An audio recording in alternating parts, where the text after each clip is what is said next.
प्यारे बच्चों, जैसा आप जानते हैं कि इस समय हम जीएस में आपको एंशिएंट हिस्ट्री में मेमोरी ट्रिक से चीज़ों को याद करवाने की कोशिश कर रहे हैं। तो आज हम बात करेंगे ब्राह्मण साम्राज्य की। ब्राह्मण साम्राज्य की बात करेंगे और इसको पूरी कोशिश ये करेंगे कि आपको इसी वीडियो के साथ सब याद भी हो जाए। आइए शुरू करते हैं। देखिए, ब्राह्मण साम्राज्य की स्थापना, ब्राह्मण साम्राज्य की स्थापना किसने किया था? पुष्यमित्र शुंग ने। पुष्यमित्र शुंग ये ब्राह्मण जाति के थे, इन्होंने ही स्थापना किया था। अब देखिए कैसे आप याद कर सकते हैं दिमाग में। तो देखिए, ब्राह्मण लोग क्या करते हैं? पूजा पाठ करते हैं, और पूजा पाठ में क्या करते हैं? भगवान को पुष्प चढ़ाते हैं। तो यहाँ पे एक चीज, ये ब्राह्मण जाति के थे तो क्या करते थे? पूजा पाठ करके भगवान को पुष्प चढ़ाते थे। तो यहां से कर लीजिए पुष्प, तो पुष्प के मित्र हुए, क्योंकि पुष्प का भगवान के ऊपर चढ़ा के पुष्प का कल्याण करते थे, यानी पुष्प के मित्र थे। और चूंकि ब्राह्मण थे, ब्राह्मण लोग ही पूजा पाठ करते हैं, तो इससे ब्राह्मण साम्राज्य की स्थापना किसने की थी? जो पुष्प चढ़ाता था, यानी पुष्पमित्र शुंग ने। अब देखिए क्या हुआ, इन्होंने अपनी राजधानी, आमतौर पे जो पहले के राजा की राजधानी थी उसको छोड़ दिया और अपनी एक नई राजधानी बनाया विदिशा में। देखिए, विदिशा में। अब ये कैसे याद हो सकता है? देखिए, ये राजा बने, पुष्यमित्र शुंग राजा बने, ठीक है। तो चूंकि ब्राह्मण जाति के थे ना, तो ब्राह्मण लोग घर बनाते समय, पूजा पाठ करते समय दिशा का बहुत ध्यान रखते हैं। पूरब दिशा में क्या करना चाहिए, पश्चिम दिशा में क्या करना चाहिए, उत्तर में क्या करना चाहिए, दिशाओं का उन्हें भरपूर ज्ञान होता है। तो आप इसको करिए कि विदिशा थी, विदिशा, तो उन्होंने उस दिशा में बनाया जिधर भगवान का दिशा था। तो दिशा, यानी ब्राह्मण थे तो दिशा देख के अपनी नई राजधानी बनाए कि यहाँ पे स्थापित करो, यहाँ से सीधे भगवान के संपर्क में आएंगे। तो दिशा से तुरंत याद हो जाएगा विदिशा, विदिशा। अब देखिए क्या हुआ, एक इंडो यूनानी शासक था, एक शासक था, इंडो यूनानी शासक था, मिनांडर। मिनांडर को पराजित किया था पुष्यमित्र शुंग ने, मिनांडर को पराजित किया था। तो देखिए, ये भी आपके दिमाग में कैसे बैठेगा। पुष्यमित्र शुंग क्या थे? ब्राह्मण थे। आप जानते हैं ब्राह्मणों में क्या था? भगवान परशुराम ने एक बार पूरे विनाश कर दिया था, है ना? आप सुने होंगे। तो वो ब्राह्मण थे। तो ब्राह्मण लोग अगर क्रोध करते हैं तो क्या होता है? नष्ट भ्रष्ट कर देते हैं। ठीक जानते हैं आप, ब्राह्मण लोग श्राप भी दे देते हैं, क्योंकि इन्हीं के पास शक्ति थी। तो देखिए, एक ऐसा शासक था, इसका नाम लिखा है मिनांडर, मिनांडर।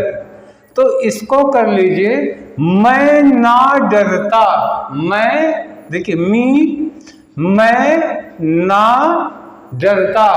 वो सबसे लड़ जाता था और किसी से वो डरता ही नहीं था। तो मैं ना डरता तो हो जाएगा मिनांडर। तो जब वो किसी से नहीं डरता था तो पुष्यमित्र शुंग उनके सामने पहुंच गए। वो ब्राह्मण थे, तो उन्होंने क्या हुआ, उसके ऊपर पुष्प फेंका और मंत्र पढ़ा, वो तुरंत गिर गया।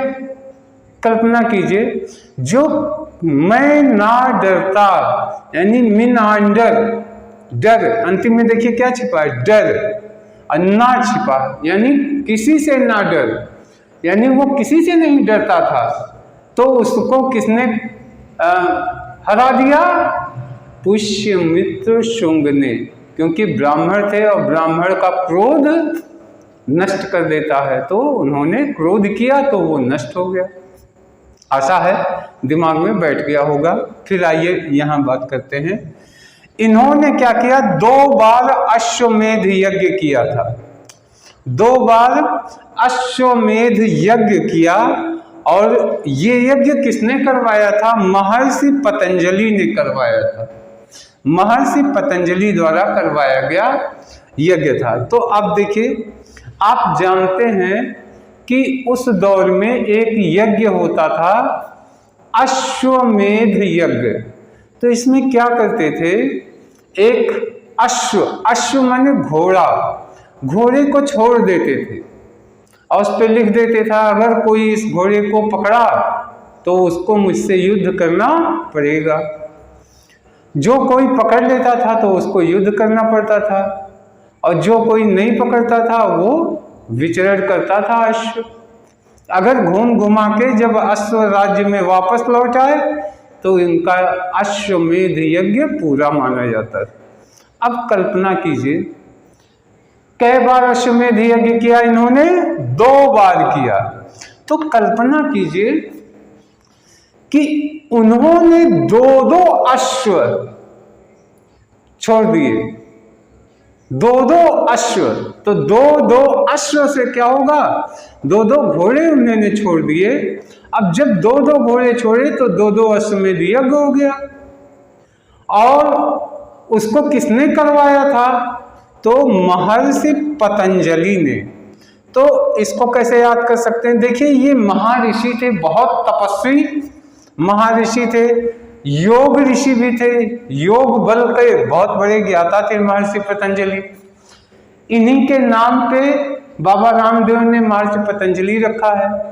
तो देखिए, यहां कर लीजिए, उन अश्वों के ऊपर महर्षि पतंजलि ने क्या किया? एक पत्ते का दोना बना के उसमें जल छिड़क दिया। क्या किया? पत्ते का दोना बना के उसमें जल रख दिया, और वो क्या हो गया? वो जल अभिमंत्रित कर दिया। अब कोई उस अश्व के सामने जाता था तो वो जल के वजह से उस अश्व के नजदीक पहुंच नहीं पाता था।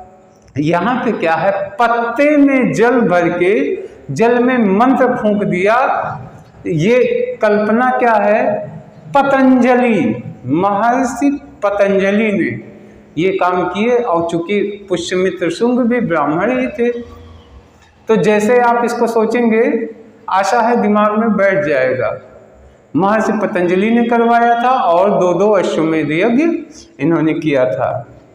फिर देखिए, भरहूत स्तूप का निर्माण इन्होंने ही करवाया था, भरहूत स्तूप का निर्माण। तो कल्पना कीजिए, देखिए ये ब्राह्मण थे, तो कल्पना कीजिए, यहां लिखा भरहूत, भरहूत, तो आप इसको कर लीजिए भरभूत, भूत, यानी ये दिमाग में बैठाने के लिए क्या है? एक कल्पना है, इसको अन्यथा मत लीजिएगा। देखिए, कल्पना कीजिए, वो ब्राह्मण थे तो भूत जितने थे वो सब आए और राज्य में वो सबको पकड़ लेते थे। भूत, आप जानते हैं, भूत पकड़ लेता है, सवार हो जाता है। तो पुष्यमित्र शुंग ने कहा कि नहीं, तुम लोग किसी को पकड़ोगे नहीं हमारे राज्य में। तो भूतों ने कहा हम रहें कहाँ? तो उन्होंने कहा तुम्हारे लिए एक महल बनवा देता हूँ और जितने भूत हो सारे लोग उसी में भर जाओ। भरभूत, तो कर लीजिए भरभूत, यानी सारे भूत महल में भर गए और ये भूतों के लिए महल बना दिया, यानी भरभूत स्तूप निर्मित कर दिया। अब देखिए, पुष्यमित्र शुंग के वंश के अंतिम शासक कौन थे? अंतिम शासक थे देवभूति। देवभूति। तो ये भी कल्पना कीजिए कि जब पुष्यमित्र शुंग ये ब्राह्मण ही थे, वे जब यहाँ से जाने लगे स्वर्ग को, तो उन्होंने वहाँ से एक देवता को भेज दिया और कहा कि तुम जाके मेरे राज्य को संभालो। तो कौन संभालने लगा? देवभूति। ठीक। आशा है कि ये ब्राह्मण साम्राज्य के बारे में इतनी इन्फॉर्मेशन आपको याद भी हो गई होगी, और जब एग्जामिनेशन में कोई संबंधित क्वेश्चन आएगा तो मुझे विश्वास है कि ऑटोमेटिकली आपका जो टिक लगेगा वो 100% सही जाएगा। तो इस वीडियो में इतना ही। नेक्स्ट वीडियो में फिर हम लेके आएंगे मेमोरी ट्रिक्स। तब तक के लिए धन्यवाद। नमस्कार।